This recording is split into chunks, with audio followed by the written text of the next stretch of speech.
a loaf of bread, a synth glass food container, a bag of frozen broccoli, and a 2-pack of toothpaste. She already put back the box of green tea, a luxury she knows she can't afford, but sometimes it's nice to carry it around for a while. Lucky for her, Ginger lets her drink the cold coffee left over in the pot each morning when she arrives. She pours it into a mug, zaps it for 45 seconds, and chugs it before hand cleaning all the breakfast dishes, despite the Happy Home dishwasher. After buying the whole chicken from the Market Plus in the inner ring, riding all the way home with the thawing bird freezing her lap on the bus, she is left with just 5 clicks.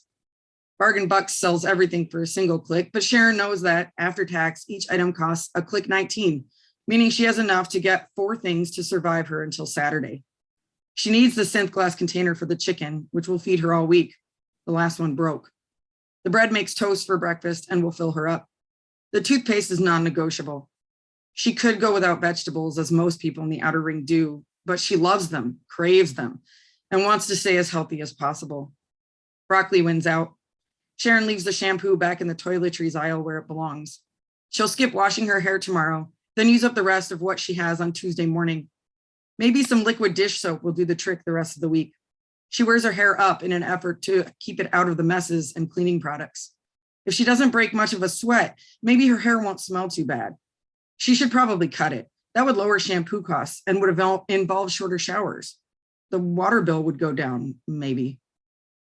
Did you get a great deal at Bargain Bucks today? A clerk says as he stares downward, watching her slide the items over the beeping scanner. No one is at any of the other checkout stations he monitors. Yes, thank you, Sharon says, smiling faintly, searching for eye contact.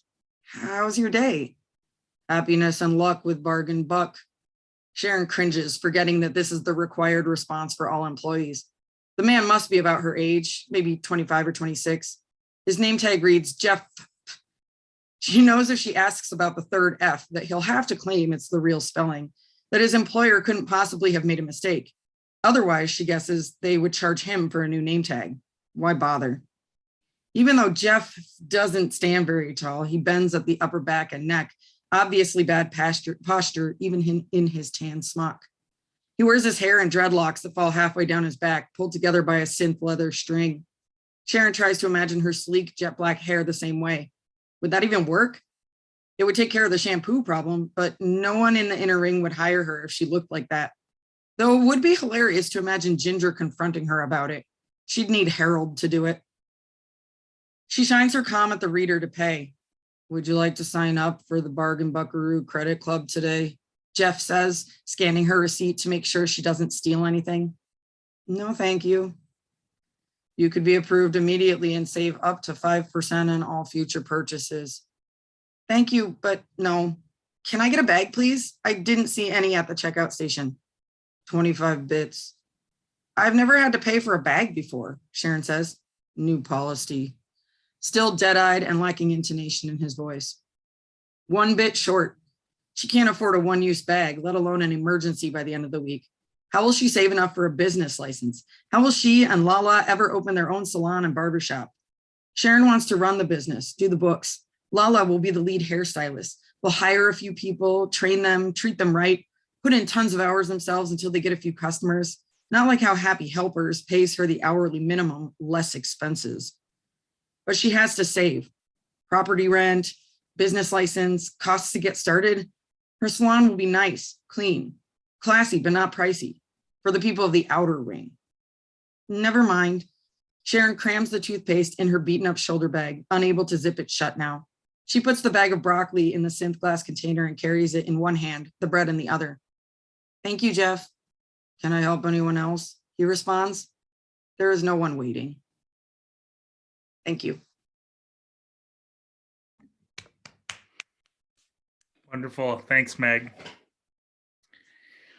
One of the many things that's been unique about this group of writers is that for the first time in my 5 years of teaching this class, there was 100% completion by the 100% completion of finished novels by the group. Another testament to the terrific work that they did this year and encourage each other to do this year. Our next reader is Tariq Samad. Every workshop has its skeptic, and Tariq was ours.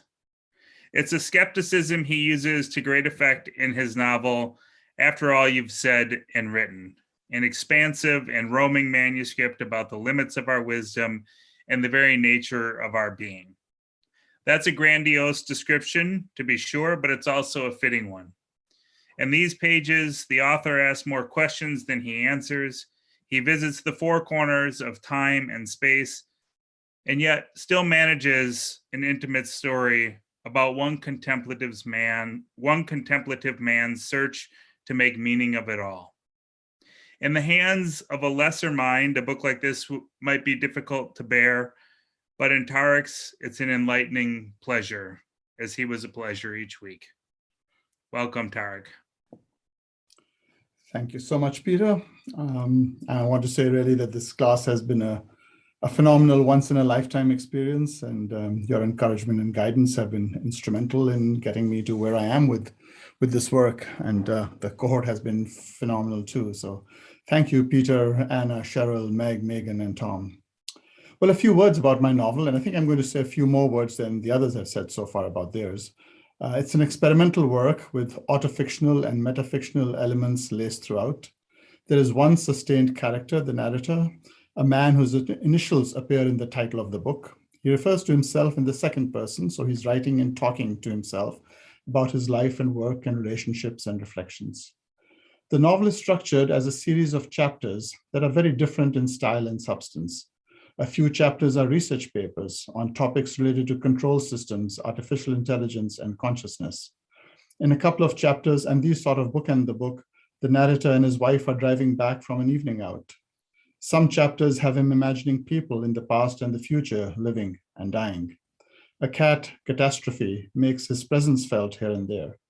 A few chapters consist of nothing but verbatim quotations from people who don't appear elsewhere. The narrator also recalls some relationships he's had with women.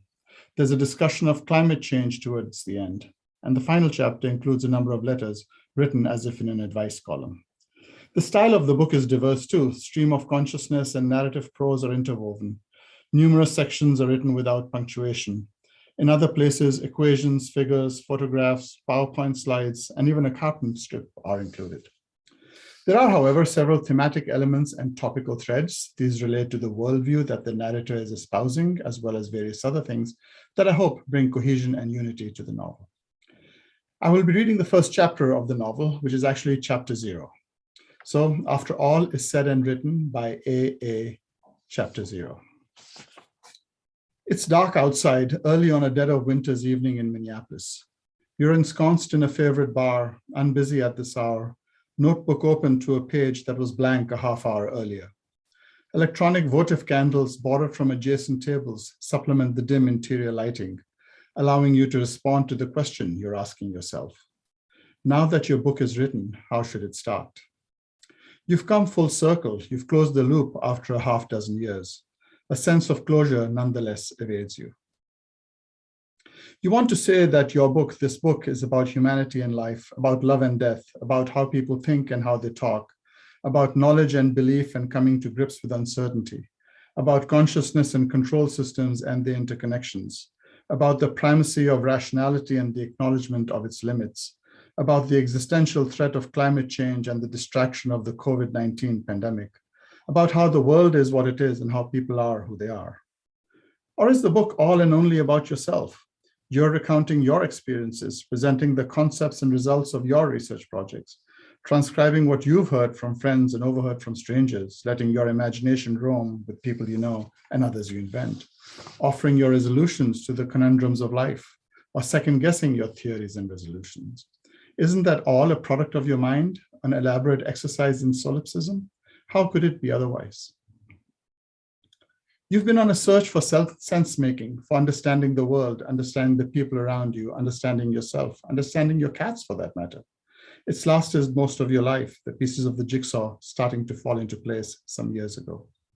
And now, if you sometimes feel you've solved the puzzle, at least to your occasional satisfaction, you also know that the answers beg the questions that led to them, for they assert in part that some questions are inherently unanswerable, and that all answers are inevitably uncertain. You've wondered whether these epistemological complications undermined your project, whether they showed that the edifice you've constructed is built on a foundation unable to support its weight. But truths that are qualified by uncertainty and probability are still truths, albeit of a different order, more complex, more abstract, but not vitiated. You learned things you didn't know, and you're still convinced you have something to tell the world that the world doesn't know. In bars and cafes, airports and airplanes, hotel rooms and at home, it's your mood and your surroundings that have been your muse. Perhaps that's what this book is too, a set of inspirations of the moment, if guided by contemplations sustained over decades. You followed your instincts in how to write your words, your sentences, your paragraphs, your chapters, just as much as in what to write about. That is, you've accepted, even pursued, heterogeneity in both form and content. It seems organic, an integrated whole to you, not the scattershot, fragmented product it might appear at first inspection to others. But you're not an unbiased reader.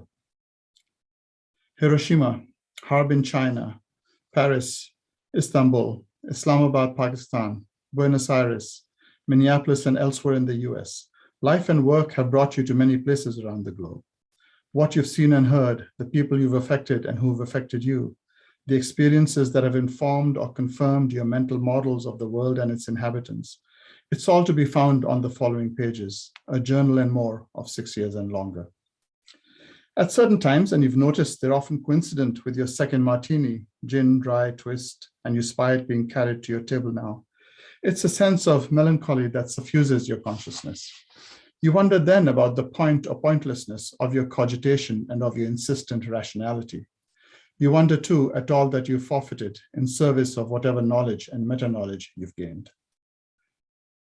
At some point, you realized you think differently than anyone you know. It was a short step from there to believing that you think differently from anyone on the planet. If this book is unlike anything you've read, could it be unlike anything anyone else has read too? Who are you? The happiest man in the world? The most content? The most reconciled? The most indifferent and resigned? Are you all of the above simultaneously? And what will happen after the book is published? Your life will be altered, disrupted. Your wife, your erstwhile lovers, your friends, your mother, your colleagues, everyone who knows you will realize you're not the person they were sure you were. But you've lived a lie for too long, or you've lived the truth unheralded for long enough. It started 6 years ago, the evening after the dinner outing with the couple you and your wife know. That's when you wrote the first draft of the first chapter, which brings you to the here and now, to the end of the 0th or last increment, an afterthought and a foreword. Thank you. Thank you, Tariq. One of the things that's been such a terrific, and as I've already sort of alluded to, unique experience is the diversity of stories that we've read this year. And you're already getting, getting a sense of that from just 3 readers. We're going to change the tune and tone again with our next reader, Tom Sebanc. The 2 boys at the center of his novel, Wish I Weren't Here, are as indelible as the southeastern landscape he sets them in. Will, the protagonist, is stolen away by his father and brought to what at first seems an idyllic vacation spot. But it's not long before he realizes that something's amiss, and with the help of his newfound friend, he plots his escape home. What ensues is more than an epic chase. It's a tragic coming-of-age story, an extraordinary look into a broken home, and an equally broken boy. And most importantly, a portrait of courage and perseverance. On top of all that, it's tautly written and expertly paced. And I would happily read 1,000 more pages of Tom's book. Tom? Thank you so much, Peter. First, I'd like to thank you for the class and your guidance and your patience, and for keeping us all on track. I know that wasn't easy in most classes, but you did it. Class was even better than I had hoped it would be. And so thank you for finally helping me finally finish my first novel. Thanks to my cohort, Cheryl, Anna, Tariq, Meg, and Megan. Just such an amazing group. You know, I was amazed.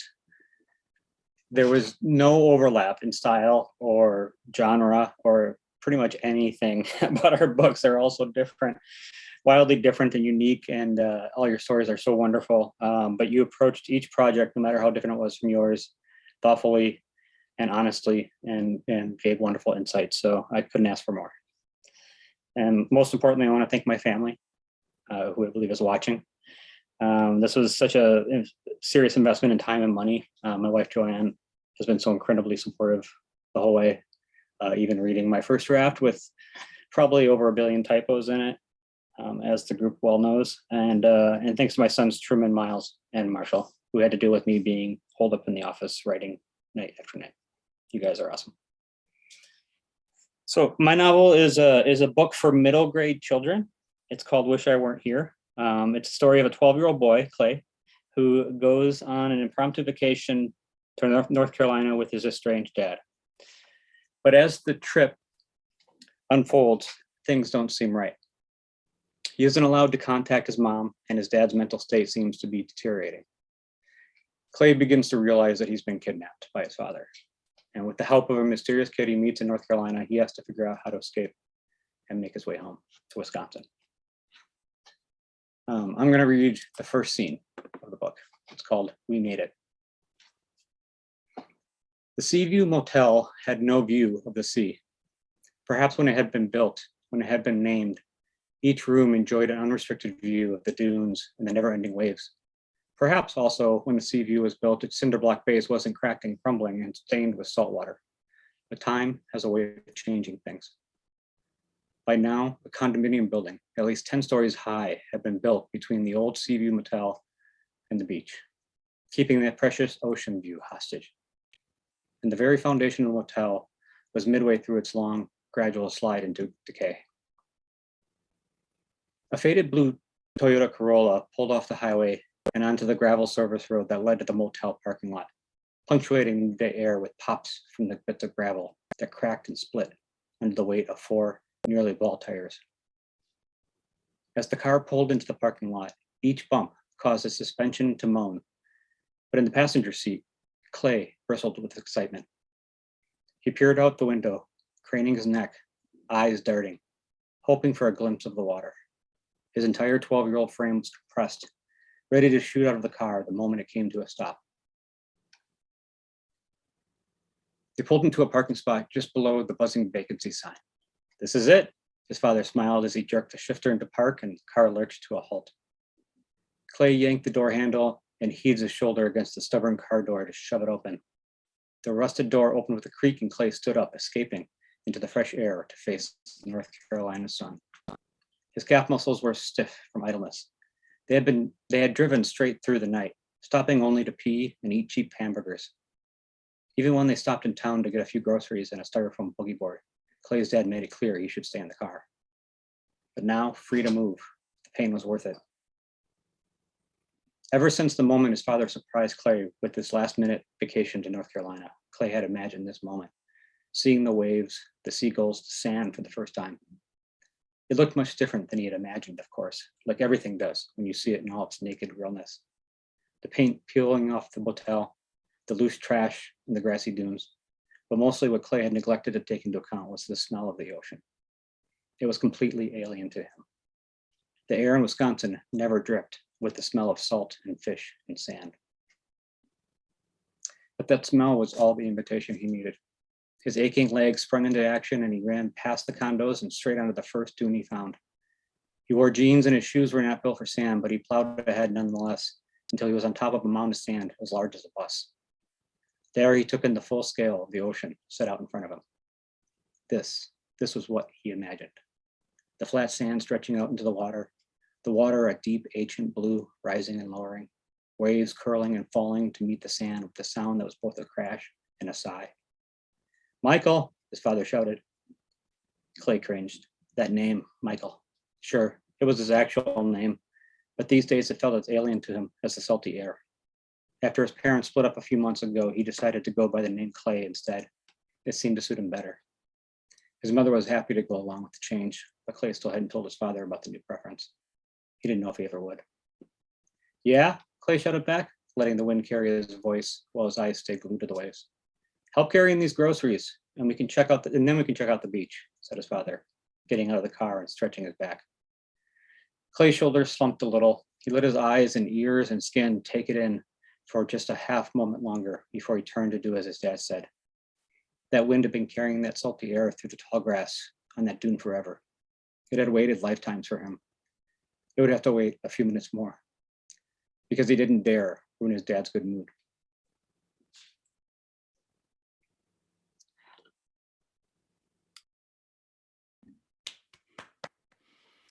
Thank you, Tom.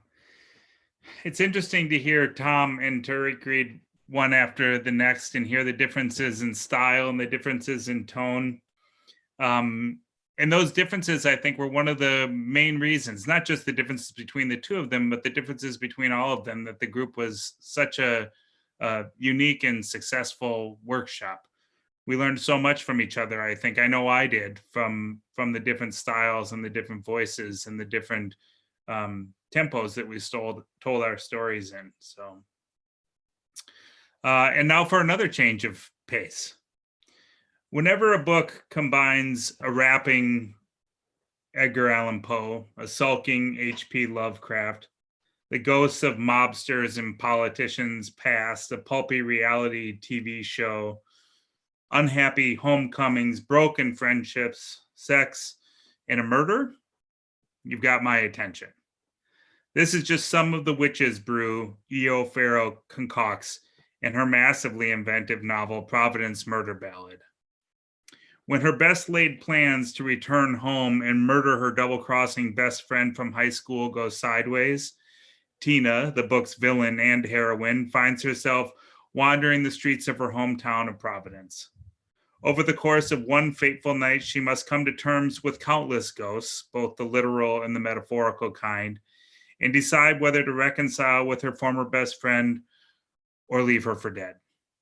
In a novel that never stops asking tough questions, in a voice that never stops surprising, E.A. Farrow has written one of the most inventive novels of the year, one that's impossible to forget. You're on the stage, ma'am. Thank you so much. So writing is really solitary, and I just have so much gratitude to Peter and the Loft, Jenny, and all of the other writers in this group for being such an amazing and compelling community. And it's just been fantastic. I'm going to read to you from the first chapter, so you don't need any background. And I thought I'd just use this time to tell you a little bit about how I started writing this book. So I grew up in Providence, Rhode Island. I lived there till I was about 23, and I've mostly lived in Minnesota since then. So I've been here like 15, 20 years. And even now, most of my dreams take place in Providence. And people, events, things that happen in Minnesota, they just get reset in Providence in my dreams. And this totally bothers me. I'm completely self-conscious about it. It's like I'm haunted by the city. And that seems like a really good reason to write about something. Like maybe I can shake it loose or something. So Providence is an old city. It's built on 7 hills. It was made for horses and buggies. It is totally haunted. I grew up just thinking it was normal. That was what I knew. I grew up drinking from a fountain in front of the library that had been cursed by H.P. Lovecraft. I walked by the laundromat that was the front for the New England mob. I learned to ride my bike in the cemetery by H.P. Lovecraft's grave. So that's a little bit of where this came from. So I'm going to start chapter 1, Providence Murder Ballad. Tina planned my murder with her usual attention to detail. She knew it would be her downfall, but ever the perfectionist, she'd get it right. Murdering her best friend would be no different than anything else she did. She was always so sure of herself, even before she abandoned me and took up her goody two-shoes, hotshot lawyer persona. Back when we cut shirts so they fell off our shoulders, climbed over walls to smoke weed in grassy fields, called WBRU in the middle of the night to dedicate songs to crushes, she wrote out strategies like they were battlefield plans. She set the rules. I was happy to follow.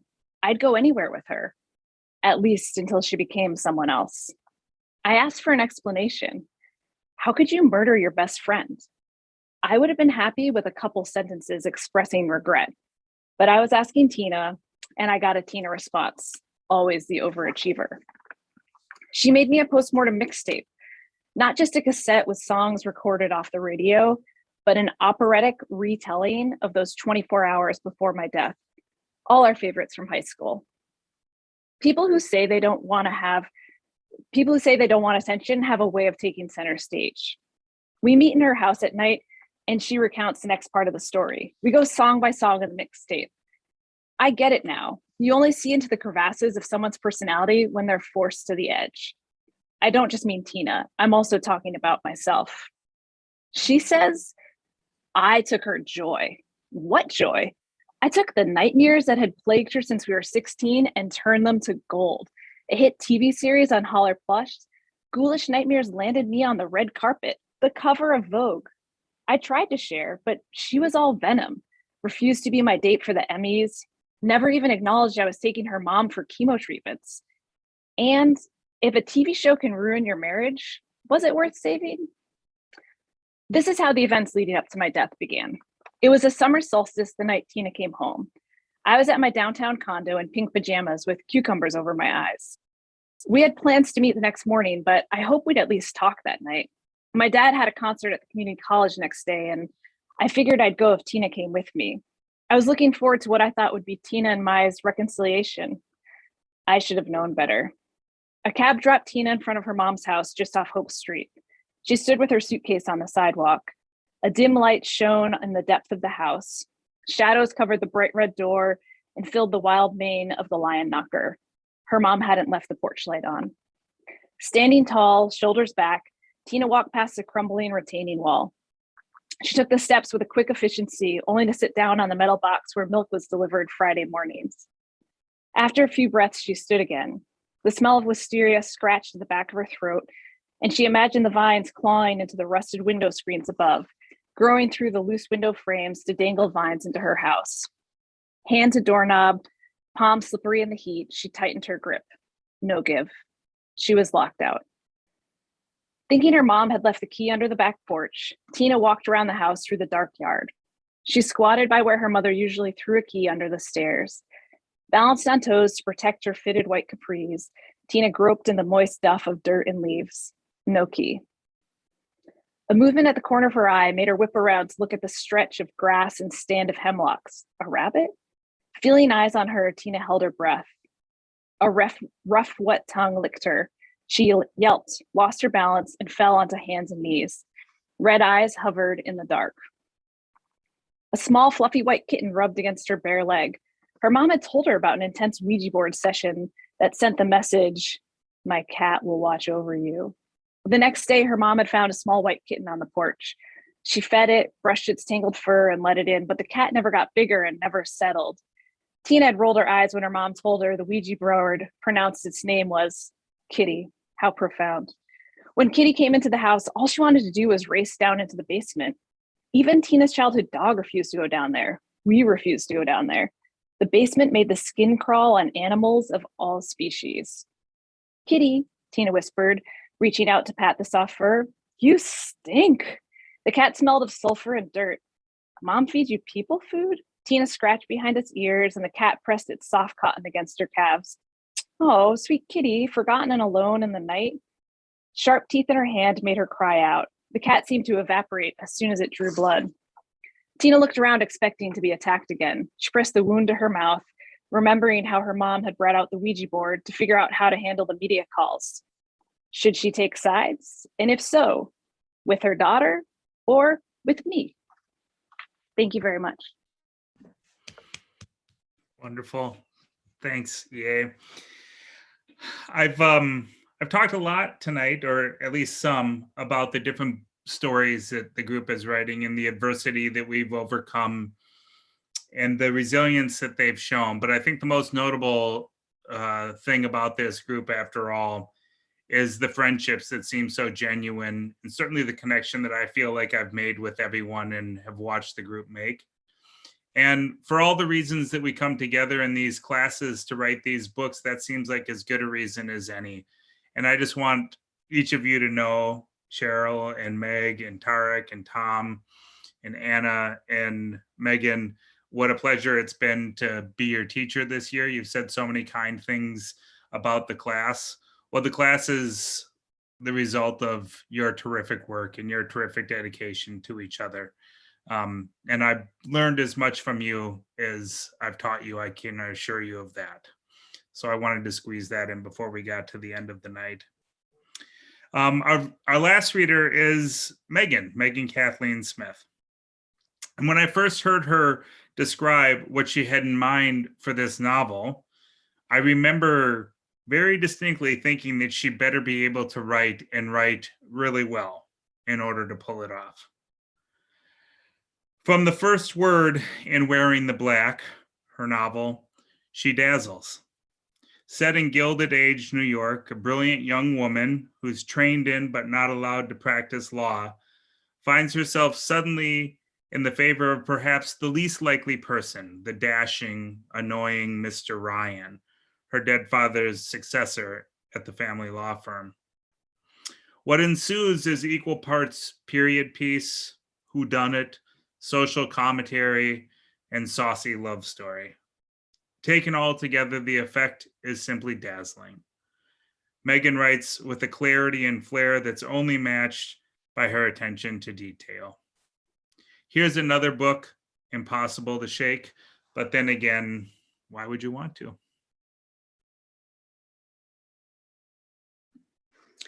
Thank you for that, Peter. And thank you more for your leadership this past year. You have truly helped me refine both my craft and my vision for this book, and I couldn't be more grateful. I am also incredibly grateful for the fact that of the gifts this class has given me, my cohort is really high on that list. You guys have set the bar so high as artists, as companions, as critique partners, and I am just excited to read your books in full and thrilled to go into this next chapter in our writing careers together. I am going to go ahead and start at the very beginning of my novel. As Peter said, it's set in Gilded Age or late 19th century New York. Epigraph. It is sometimes better to be a dead man than a live woman. Matilda Gage.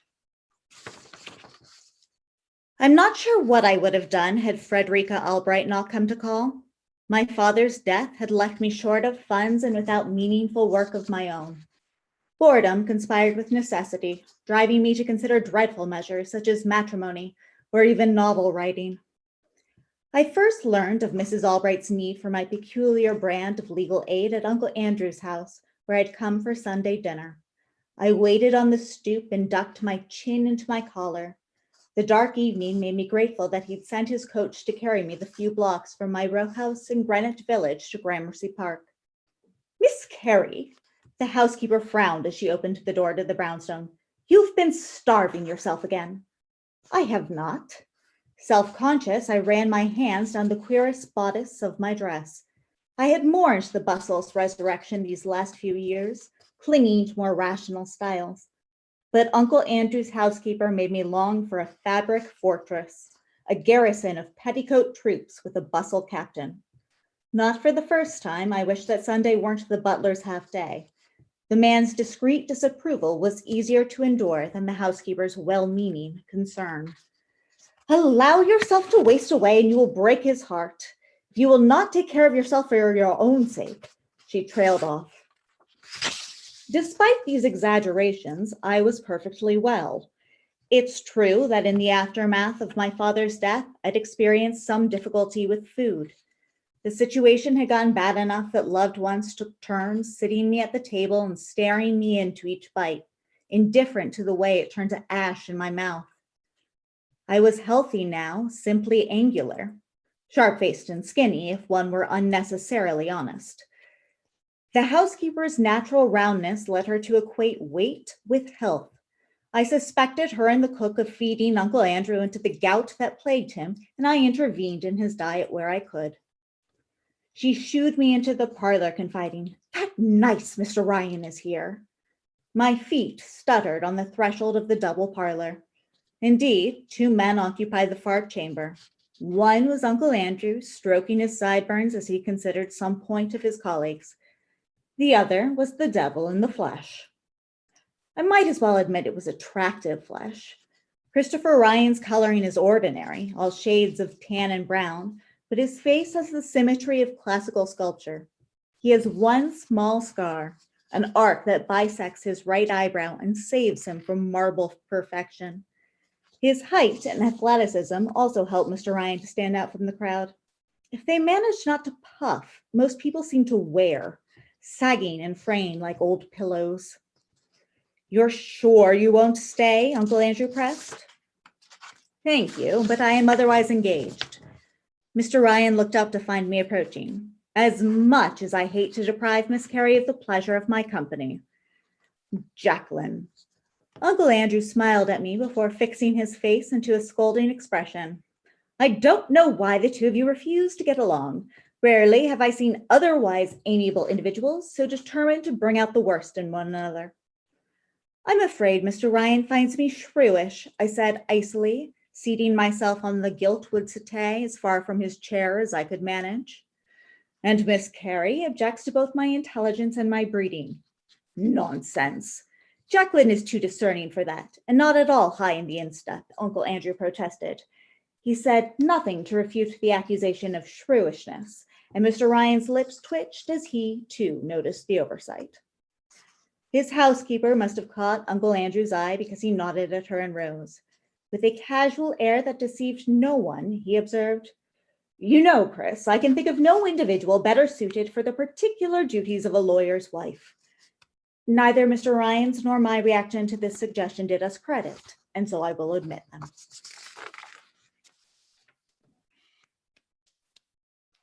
Just wonderful, Megan. Thank you.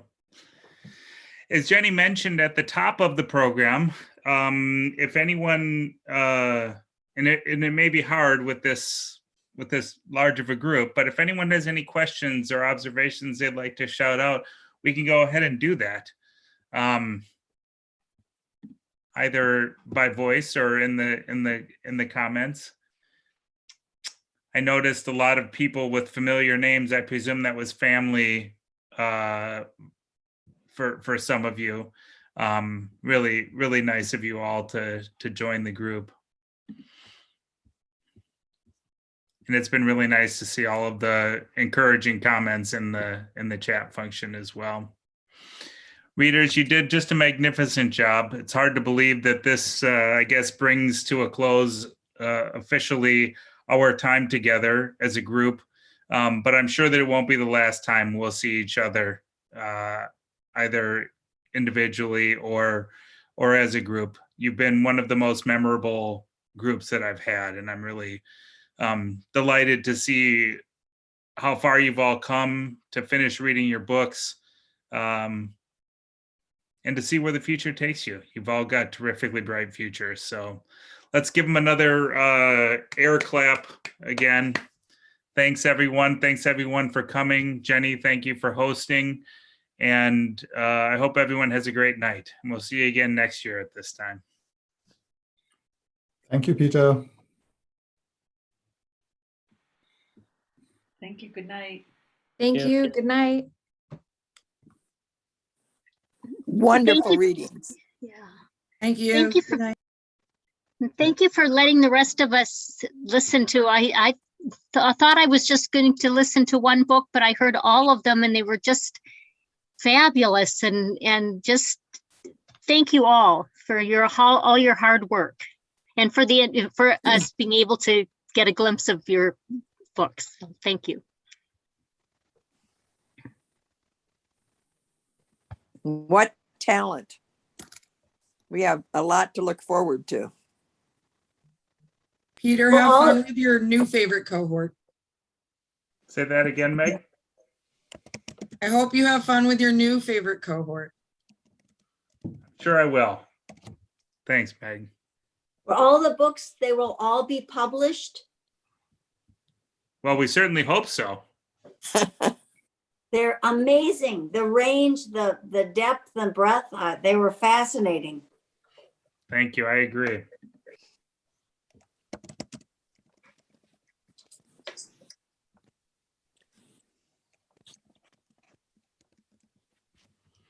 All right, we're going to go ahead and close the Zoom down. Thank you, everyone.